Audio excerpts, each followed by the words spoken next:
ತಮಗೆ ಅನ್ಯಾಯ ಆಯಿತು, ನಾವು ಸಿಗಲಿಲ್ಲ ಸೀಟ ಅಂತ ಬಂದರು ಅವರು ಬದಲಾಗ್ಬೋದು ಅಂತ ಎಲ್ಲೋ ಒಂದು ಮೂಲೆ ನೆನೆಸ್ತಾ ಇರ್ತಾರೆ, ಮತ್ತೆ ಮರಳಿ ಹೋಗ್ಬೋದು ಗೂಡಿಗೆ ಅಂತೇಳಿ ಅದನ್ನು ಮಾಡಿದ್ದಾರೆ ಅವರು.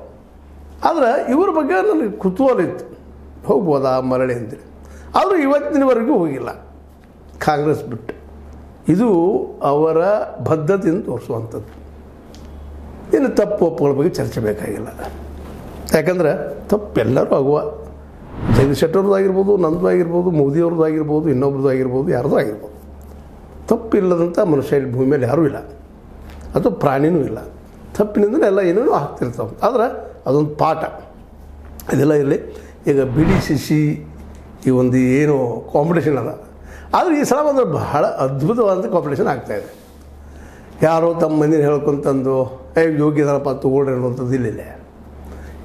ಈ ಡೆಲಿಗೇಟ್ಸ್ ಆಯ್ಕೆ ಮಾಡ್ಕೋಬೇಕು. ಇವತ್ತು ಜನ ಇರ್ಬೋದು, ನನಗೆ 140 ಅದಾವ್ರಿ, ನನಗೆ 110 ಅದಾವ್ರಿ, ನನಗೆ 63 ಅದಾವ್ರಿ, ನನಗೆ 52 ಅದಾವ್ರಿ, ನನಗೆ 72 ಅದಾವ್ರಿ, ನಾವು ಹೇಳ್ಕೊಬೋದು ಅಂಕಿ ಅಂಶಗಳನ್ನು. ಆದ್ರೆ ಮತ ಹಾಕೋರ ಡೆಲಿಗೇಟ್ಸ್ ಇಂಟೆಲಿಜೆಂಟ್ ಅದಾರ, ಬುದ್ಧಿವಂತರು ಅದಾರ. ಅವ್ರಿಗೆ ಫಸ್ಟ್ ಟೈಮ್ ನನ್ನ ಅಂದಾದರೆ ಎಲ್ಲ ಕ್ಷೇತ್ರಗಳಲ್ಲಿಯೂ ಮತ ಹಾಕುವಂತಹ ಒಂದು ಅವಕಾಶಗಳು ನಿರ್ಮಾಣ ಆಗಿದ್ದ. ಇದು ಪ್ರಜಾಪ್ರಭುತ್ವದ ಗೆಲುವು. ಅದು ಹೆಂಗೆ ಶುರು ಆಯಿತು, ಏನು ಶುರು ಆಯಿತು ಮಾತು ಬೇರೆ.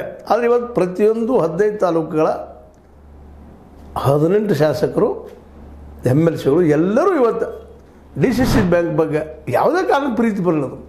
ಪ್ರೀತಿ ಬಂದ ಆದಮೇಲೆ ಎಲ್ಲರೂ ಕಣ್ಣಿಟ್ಟಾರ. ಇನ್ನೂ ಅದು ಹಾಳಾಗುವುದಿಲ್ಲ.